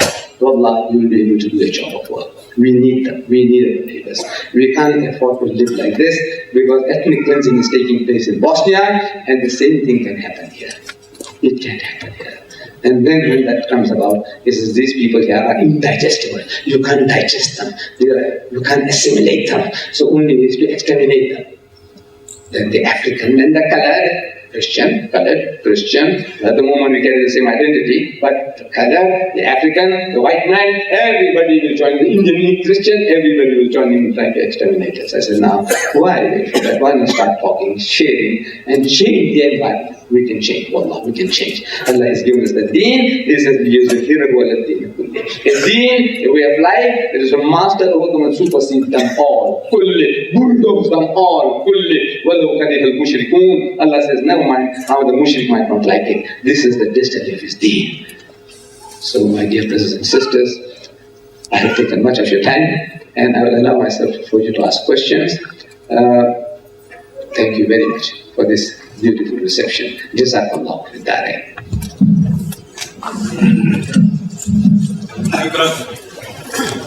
Shukran jazeelan, Brother Ahmad. I trust that I speak on behalf of all the people here. We thank you for having spent some time with us this evening, having once again put us on your itinerary. I would like to say that one day when you are called up to Allah subhanahu wa ta'ala, there will be many witnesses to be able to say, Ahmed Deedat has done his job. There's no doubt about that. But Ahmed Deedat has done his job well. He has presented for us over all the years, with all the ammunition that we would ever need to have a civilized discussion with those people who run Islam down. He has printed these booklets either free or at a very, very cheap price. 5 rands for a book of this nature and this caliber, 10 rands for this beautiful volume, this encyclopedia, this book of laws of Allah's Kalam. And those are only some of the things. The problem that we have is, we are indeed pleased to see so many ladies here this evening. Shukran. You are the mothers of the Ummah. We are pleased to see so many brothers here. And I've been with Brother Ahmed since 1984. The first time I joined his program. And you'll be surprised to see the same people here every time. That's lovely. It means they get some beautiful benefit from it. Or maybe there are some who come for the entertainment. But I'm sure it is not Brother Ahmad's intention to entertain us. Then you should have been on Greenpoint track tonight. Al Jerome is there. We missed that, by the way. But with the ammunition he's given us, we must please continue the work which he has been doing. He's not here forever. And if we can promise ourselves and promise him that we will carry on with the help of the tools he's put in our hands, then he can live in peace. We now come to question time. The questioning, there's a microphone, front to the microphone. While people are trying to think about the questions, let me have a word with you. This book, The Choice. This is part of the work that the French had thrown back. This book here, The Choice. Some 236 pages here. Hardcover, gold embossed, hardcover, 5 rands. Now, we Muslims are really not a reading people. Allah Ta'ala describes us as an Ikra community. The first word of wahi that Allah gives over Nabi Kareem Sallallahu Alaihi Wasallam is the word Iqra, read. But in our practice we don't read, not even newspapers. Most of our people don't even read newspapers. We are not a reading people. But now if you are a reading person, you'll find out the value of a book. Here, I have a book in my hand here, and the title of the book is Bring Out the Magic in Your Mind. Bring out the magic in your mind, positive thinking. And I'm interested in things like that. The worldwide bestseller that can launch you on the road to success. Who doesn't like to be launched on the road to success? So I picked up this book from the bookshop, and I look at the price. It says $24.99 plus GST. $24.25 after this. Similar number of pages to mine. 25 rands plus GST. I said, I don't want it. But then I see the word here, Al-Quran. Al-Quran. I said, man, something must be about the Quran. So I went and bought it. I got caught. This guy, the Christian fellow, has used this as a only tool, like a pen name. I got caught 25 times. Just compare with that hardcover, stolen property or liquidation stock. I assure you it's neither. It's neither stolen property nor liquidation stock. It's highly subsidized. We want you to have it. Buy them for your friends, non-Muslim friends, Muslim friends, your brother-in-laws. Buy them 5 rands each. Buy a few at a time. 5 rands each. And by the time you go out, if they are finished, you can get them at the Rossmead, in the same Rossmead Avenue. This hall is on Rossmead Avenue, Rossmead Supermarket. 10 rands for the Quran, a veritable encyclopedia of 2,000 pages, 10 rands. And this book here, 5 rands. Right? Any questions? Thank you, my child. Alhamdulillah. Yes, my sister. I would like to ask a question. I'm very curious about it. Mr. Ahmed Deedat just said to us now the Quran is the word of Allah, and the Bible is so-called the word of Jesus Christ, or the Lord, what they call. But what I would like to know is, Ahmed, that you have studied the Bible. Have you ever come across a verse where they stated that Jesus Christ or God said? Because as far as I've studied it, it's all St. Luke said, St. Mark's, St. Paul's, Matthew's, but never once did I come across that Jesus said. Could you please clear that for me? Yes, my sister. Yes, my sister. You see, the Bible, we say is not the word of God, per se, as a whole, is not the word of God. But there is the word of God inside.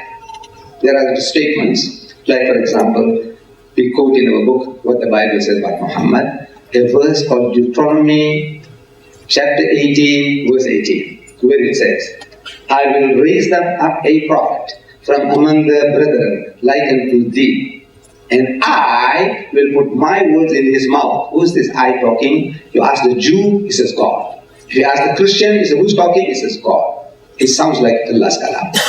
I will put my words in his mouth, and he shall speak unto them all that I shall command him. And it shall come to pass that whosoever will not hearken unto my words, which he, that prophet, shall speak in my name, I will require it of him. It sounds like the word of God, and I have no hesitation in accepting that as the word of God. Then we read again in the book of Isaiah. God speaks to Isaiah, said, I am God and there's none else. I am God and there's none like me. No hesitation in accepting that God is talking. There's a type of evidence in the Bible which we can recognize, any sensible person, that it sounds like God talking. Then there's another type of evidence in the Bible where it sounds like Jesus talking, a man of prophet of God. He says, it has been said by them of old time that thou shalt not commit adultery. But I say unto you, whosoever looketh upon a woman to lust after her, hath committed adultery with her already in his heart. Now that's what I say unto you. Who is talking? Jesus. Not God. Jesus is talking. It has been said by them of old time, an eye for an eye and a tooth for a tooth. But I say unto you. Who says I? Jesus. So we find that the word of God is there, the word of the prophet is there. Then we find another type of evidence in the Bible, where it says, while he, Jesus, was going forth into the way, he, Jesus, saw a tax collector called Matthew. He came up to him, Matthew, and said unto him, Matthew, follow me, Jesus, and he, Matthew, followed him. Now, this is not the word of God, this is not the word of Jesus, and not even the word of Matthew. Now, it's so simple. Somebody else is talking, maybe an eyewitness or an earwitness. So now we Muslims, when we say we believe in the Torah, we believe in the Zabur, we believe in the Injil, and we believe in the Furqan. Furqan is the Quran. When we say Torah, Zabur and Injil, what we mean is that the Wahi, the revelation Allah gave Hazrat Musa alayhi salam, that Wahi we call Torah. The Wahi or the revelation that Allah gave Hazrat Dawud alayhi salam, that revelation we call Zabur. And the revelation, the Wahi, Allah gave Hazrat Isa alayhi salam, Jesus Christ, that we call Injil. Now, the Christians have, in Arabic Bible they write, Injil Matthew, Injil Marcus, Gospel of Matthew, Gospel of Mark, Injil Lucas, Gospel of Luke, Injil Johanna, Gospel of John. This is the Gospel of Matthew, Mark, Luke, John. We say we believe in the Injil Isa, the Gospel of Jesus. Have you got it? He hasn't got it. You see, we believe in the revelation Allah gave to Isa alayhi salam. Because the Bible says that when he went to a certain place, he preached the gospel. He went to another place, the Bible says, and he preached the gospel. And he went to somewhere else and he preached the gospel. I said, did he have a book under his arm? Matthew, Mark, Luke, and John? Or Acts, or Philippians, Galatians, Corinthians? What did he have under his arm? Did he have a book? No. So what did he preach? What he preached is the Bible. What Allah gave him, he preached. If you can have it, if you got it, we ask the Christian, show it to us and we'll accept it. But you haven't got it. They have a Bible called the Red Letter Bible. You can buy it expensive, Red Letter Bible. That Red Letter Bible means everything that Jesus is supposed to have spoken. Those words are in red. And you'll find that 90% of that Bible is black. 90% of that New Testament, those 27 books, is black. Not even a red dot, 90%. So that is what they're telling us, that 90% is not even, from their point of view, is not even the word of Jesus. So what we say is that the Wahi given to them we accept, but they haven't got it. It's all written by man. Then there are other types of evidence in the Bible, which no decent man can read to his mother, or wife, or sister, or daughter. And I'm conducting classes. I say, just to a select group of 30. And I show you, argue that there are things here that when you make that Christian to read, when he visits your house, I said, open up for him Genesis chapter 19, verse 30, and give it to him. This missionary is when they come to your house. Say, Guru, read this, and you watch it. He's going to scan the words. And he smells a rat, and he won't read it. He wants to change the subject. Look at his bird. What's the price of onions? I said, look, I want you to read this. If he doesn't, I said, you read it. After reading it, ask him, what is the moral of this? Filthy, dirty stories. And again, another one. Incest. Father committing incest with his daughters. Son with his mother. Father-in-law with his daughter-in-law. Brother raping sister. And one of the son of Dawud alayhi salam, he rapes his mother's wholesale. He rapes them both all here in this book of God. But now we don't know, so they're pushing it down your throat. They're pushing this book down your throat because you don't know what you're bargaining for. But once you know, then it's another. Come, read this now. You tell me.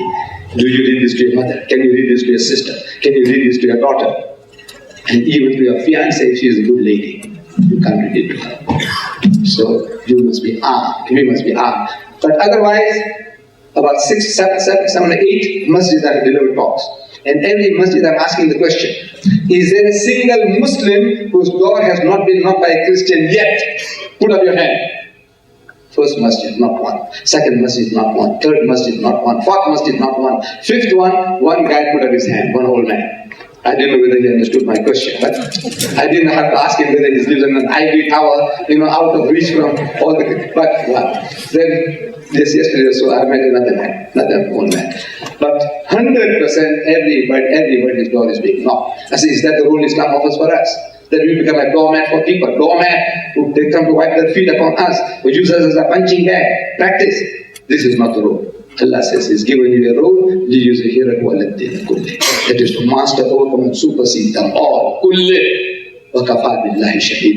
enough is Allah is a witness to this fact. He said that He's going to make His deen to prevail, with you or without you. There is a privilege Allah has given you, that we can share His deen, do the works of the prophets of God, and earn the prophet's reward, if we will take it. But we have to be armed. In this environment, ocean of Christianity, this is an ocean of Christianity, and they are making a concerted effort to see that they change us. If not we, our children. But now we have to turn the tables. And the only way we can turn the tables is arm yourself. Get these little booklets, master a verse and talk. Master a verse and talk. Even neighbors. I'm not talking about the professionals. The professionals, there's a special treatment for them. But the ordinary person, show them the Quran, read these little booklets of mine, and share with them. Inshallah, you'll be able to do the job. We need you, my sisters, we need you. The Muslims so far have been fighting with one hand. The Christian is fighting with both. Men and women come and knock at your door. They're both working, husband and wife, they're working. We are only the man who's working, if at all. So it's about time that my sisters also got involved. Yes, my sister. My question is, it's obvious that the New World Order is anti-Islamic and the target is the Muslim world. Why are the Muslims so passive about it? Why aren't they doing anything about it? And they're like rabbits in front of being immobilized by a light. What's happening to the Muslims? Yes, my child. It's very sad. It is very sad. You see, we have stopped doing the job of dawah for 1,000 years. We haven't done it. Initially, the Muslims came out from the desert fastness. They went to do business with our people in India. And our people, my people, came into contact with them, said these Arabs are good people. We also like to be one of you. So it's very easy. Give the hand. So we gave the hand, our fathers, my grandfathers. This is a La ilaha illallah Muhammad Rasulullah. We did it. They said, now from now you're a Muslim, you must, don't eat the pig, don't eat dead animals, don't eat blood, don't drink alcohol, whatever this is. Yes, make salat, so make wudu like this. So we joined. They went to Malaysia, same thing. They went to Indonesia, same thing. East Africa, West Africa. The Arab trader, he converted the people. He didn't go out matching his wits against the Hindus, my people, or against the Buddhists. The Indonesians were Buddhists before. They didn't go around teaching them, so look, this Buddha is not a god, and they just say good behavior, it attracted the people. But now today, people are brainwashed. You see, the people are brainwashed, so now you have to talk. You have to learn to talk, but you haven't done talking for 1,000 years. We went and conquered Spain. 800 years. 800 years the Muslims in Spain. And in 800 years, eventually when we were kicked out, there was not one man left in that country to give their side. Why? We didn't do the job. We didn't do the job. So the thing is now, because you didn't do the job, you lost the art. So somehow, by circumstances, I was forced into these situations. So I'm now giving my experience and look, man, it's so easy to talk to the American, to the British, to the French. If the guy will give me a chance to talk to him, you can bulldoze anybody. Whether it be a Hindu, Christian, Jew, atheist, anybody we can bulldoze if you are given the opportunity, intellectually. Not with a gun. Even if we had the laser gun. Allah says, like Rafiddin, no compassion religion. You can't use it. Disqualified. But with the intellect, we can do the job. Wallah, we can do the job. But now, since we didn't do the job for 1,000 years, you lost the art. Your forefathers, I don't know if you might remember, most of them Malays were tailors and carpenters and things like that. But if you don't do this tailoring for 5 years, 10 years, finish, it's gone. You can't even make a buttonhole. Do you know that? This buttonhole is an art to make this buttonhole. Cutting the hole is easy, but to have the thing thread right around to protect the hole from spreading, it's an art. If you did do the job, you say, look, your grandfather was a very, very good tailor, and your great-grandfather was a good tailor. But you can't make a buttonhole, sister. What's wrong? You didn't do the job. So we stopped doing the job, therefore we find ourselves in this situation. Militarily, we are not a power. Compared to the rest, we are nothing. But intellectually, we can give battle to them all and win them over. make them our slaves. We can make them our slaves. Voluntarily, the person can become your slave. Once he recognizes that this is the haq, this is the right way, and when he opts for it, he will fight harder than you and I. But the thing now is we have to start in our immediate environment.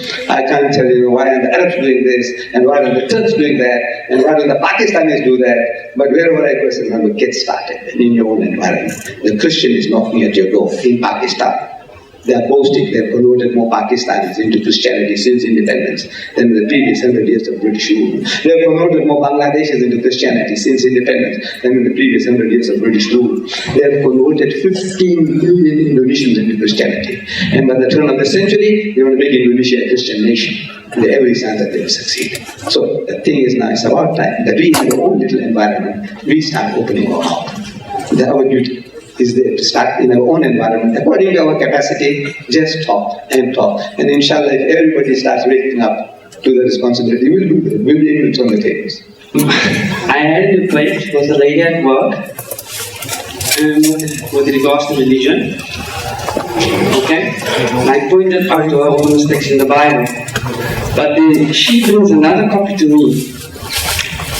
And on the cover, there's a man standing there with a sword, as if to say now that Islam came about as a result of the sword. And so I told her, no, this cannot be. I tried to prove myself. But now I want to answer from you now how I can give a better answer.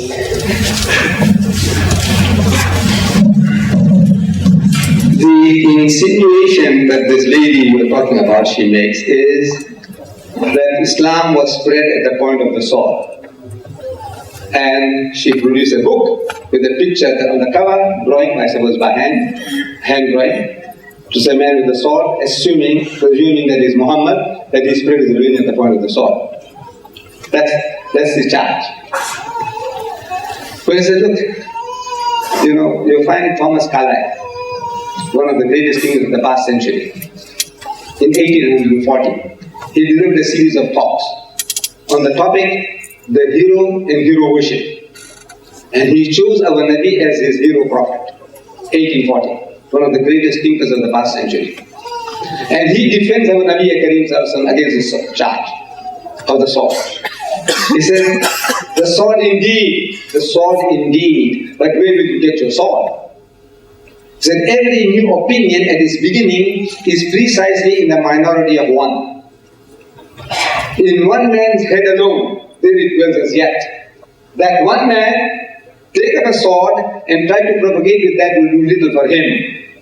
One man against the whole world. Because the mushriks of Makkah, they were not waiting for a prophet. They were not waiting for a leader. They were satisfied with their idol worship. Here comes along a man, as this guy Lamartine described, smallness of means, no political party to back him up, no royalty to back him up. He's one man against all men. And he take a sword and try to propagate with that will do little for him. He said, first you must get your sword. Now talking about the sword, your Jesus, your Lord Jesus, he says.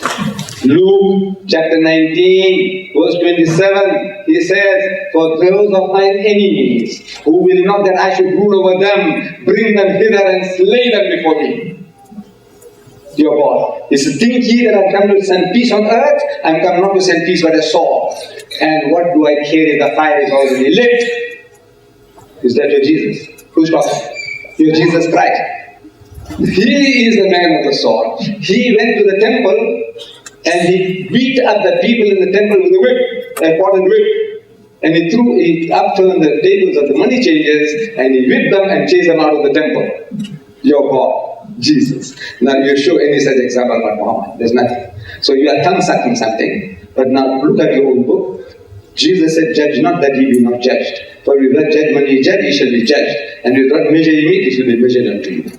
So ye hypocrite, why do you see the mote in your brother's eyes and see it not the beam in thy own eye? So first take out the beam from your own eye. This is the lesson for that lady of yours.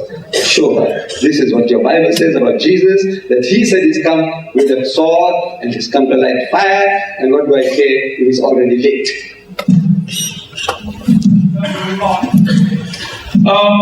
I would like to know how you envisage a new world order if in the first periods of Islam, when the numbers of Muslims were not so large, they conquered far more land and they were better able to protect themselves. And with Muslims having increased up to 1 billion almost now, they are not able to defend themselves, even collectively against ethnic cleansing and even the onslaught and the encroachment of other morals in the society.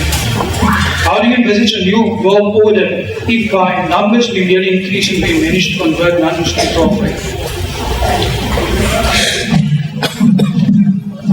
The new world order is to be based on a new world constitution. And that constitution is the Quran. It gives you a solution to all your problems. Jesus Christ, he told his disciples before parting, he said, I have yet many things to say unto you, but you cannot bear them now. You haven't got that capacity. Howbeit, when he, the Spirit of truth, is come, he will guide you to all truth. For he shall not speak from himself, but what things shall he hear, that shall he speak, and he shall declare unto you the things that are to come. He shall glorify me. We say that Spirit of truth is Muhammad, and he left behind this constitution to establish the kingdom of God on earth. It is the Muslim duty now to propagate and make people aware, make them conscious, to establish this new order. Yes. Assalamualaikum. I converted to Islam about 1.5 years ago. And but I come from a very staunch Christian family. My grandfather is a pastor. Yes. I guess my question is just what advice do you have to people like me with very close Christian family and friends? Yes. My advice is that generally the non-Muslim, they don't know the high position that Jesus Christ occupies in the house of Islam. They don't know. When we are telling them that we believe in Jesus, they think it's hypocritical. You know, we're just trying to bluff them, trying to be nice with them so they can be nice with us. That is what they are assuming. So the best way is, if you have a Quran, it says, Mommy, Daddy, just listen to this. Just listen to this. What do you think of this? And if you can read it to your mommy and daddy. So, وَإِذْ قَالَتِ الْمَلَائِكَةُ يَا مَرْيَمُ. So behold, the angel said, O Mary, Inna Allah astafaki, Allah has chosen thee, وَتَحَرَكِ, purified thee, وَاسْتَفَاكَ الْأَنِسَى الْعَالَمِينَ, chosen thee above the women of all nations. So mommy, daddy, such an honor is not to be found given to Mary, the mother of Jesus, even in the Christian Bible. What makes Muhammad to say these things? He is honoring Mary, the mother of Jesus, that she is a woman chosen above the women of all nations. What makes an Arab, in the first instance, telling other Arabs, actually provoking them, that the Jewess, the mother of Jesus, she was chosen above the women of all nations, not his own mother, or wife or daughter. When we believe that his daughter Fatima will be the leader of the women of paradise. We believe that. But her name is not even mentioned in the Quran. But Mary, not only she is the only woman whose name is mentioned, but there is a chapter in the Quran called Surah Maryam, chapter Mary, in honor of the name of the mother of Jesus. Such an honor is not to be found given to in our Bible, the Roman Catholic Bible, 73 books, not one is Maryam. The Protestant Bible, 66 books, not one is Maryam. But in the Quran, there is a chapter called Surah Maryam, chapter Mary, in honor of the name of the mother of Jesus Christ. Now, what is there getting stuck in the throat? The Quran continues, Ya Maryam Qunuti li Rabbiki wasjudi warka'i ma'ar raqi'in. So, O Mary, worship her Lord devoutly, prostrate thyself and bow down and pray with those who bow down. ذَلِكَ مِنْ أَنْبَاءِ الْغَيْبِ نُوحِيهِ إِلَيْكَ. This is part of the tidings of the things unseen which we reveal unto thee, O Apostle, by inspiration. وَمَا كُنْتَ لَدَيْهِمْ. He said, you were not there, O Muhammad, when they cast lots with arrows, as to which of them should be charged with the care of Mary, nor was thou with them when they disputed the point, and it continues. وَإِذْ قَالَتِ الْمَلَائِكَةُ يَا مَرْيَمُ. Behold, the angel said, O Mary, إِنَّ اللَّهَ يُبَشِّرُكِ بِكَلِمَةٍ مِّنْهُ, that Allah gives you glad tidings of a word from Him. اسمه المسيح, His name is the Messiah, Isa ibn Maryam, Jesus the son of Mary, وَجِيهًا فِي الدُّنْيَا وَالْآخِرَةِ, held in honor in this world and in the hereafter, وَمِنَ الْمُقَرَّبِينَ, not the company of those nearest to God. Now, when you read this, let's say If you can't read Arabic, no, just read it in English. And if the person is not jaundiced, not really sick spiritually, jaundiced, sick, you'll be able to appreciate it. This is wonderful. This is beautiful. And all the story is something closest to his heart, closest to our heart, what you are reading there. And there is not a single word that they can take exception to. Sana, mommy, daddy, where does Muhammad get all this? Why would he say all these beautiful things? That his birth, the birth of Jesus, when the good news is given to Mary about the birth of the Holy Child, she said, قالت رب أن يكون لي ولد ولم يمسسني بشر. She said, oh my Lord, how shall I have a child when no man has touched me? So the angel says in reply, قال كذلك الله يخلق ما يشاء. Even so, Allah creates what He wills. إذا قضى أمرا, whenever He decrees a matter, فإنما يقول له كن فيكون. He merely says will be and it is. For Allah to create Jesus without a human father, the Quran says just like that. He wants to create a million Jesuses without father, without mother, just like that. But the Bible says, what does the Bible say? The Bible says the Holy Ghost will come upon thee, and the power of the Most High will overshadow thee, giving people the mental picture of a man or an animal having a relationship. The Holy Ghost will come on her, and the power of the Most High will overshadow her. The Quran says for God to create just like that. When they read this, I have read this to Christians, and they says, man, this is exactly like my book. I see it's on the face of it. If a Christian reads that, without the Arabic being there, in 100 years, your father, your mother will never guess he's reading the Quran. In 100 years, if he keeps on reading, he might think maybe this is the Roman Catholic version of the Bible if he hasn't seen one. Maybe this is the Greek Orthodox version of the Bible if he hasn't seen one. Or maybe this is the New World Translation of the Jehovah's Witnesses if he hasn't seen one. But he'll never guess he's reading the Quran. You know why? Because it's so close to his heart. If the heart is not diseased, he is not spiritually jaundiced. But if the person is jaundiced, like the father of Ibrahim alayhi salam, he reasons with his father. He says, oh my father, yeah, but knowledge has come to me which has not reached. Oh my father, 4 times in succession, every ayah. Oh my father, oh my father. This is how the dutiful son and dutiful daughter ought to do. Oh my father, oh my mommy, I care for you, right? But now at the end of it, the father reacts and says, hey, Ibrahim, get out of my sight for a good long while. I'll stone you to death. That can't happen. In that case, we say, that when you meet the ignorant one who address you arrogantly, say peace. Your mother and your father, still your mother and father. You've got to love them, respect them, revere them, but don't follow them. When in the matters of religion, that is the only thing. Otherwise, you can still love them, kiss them, walk with them.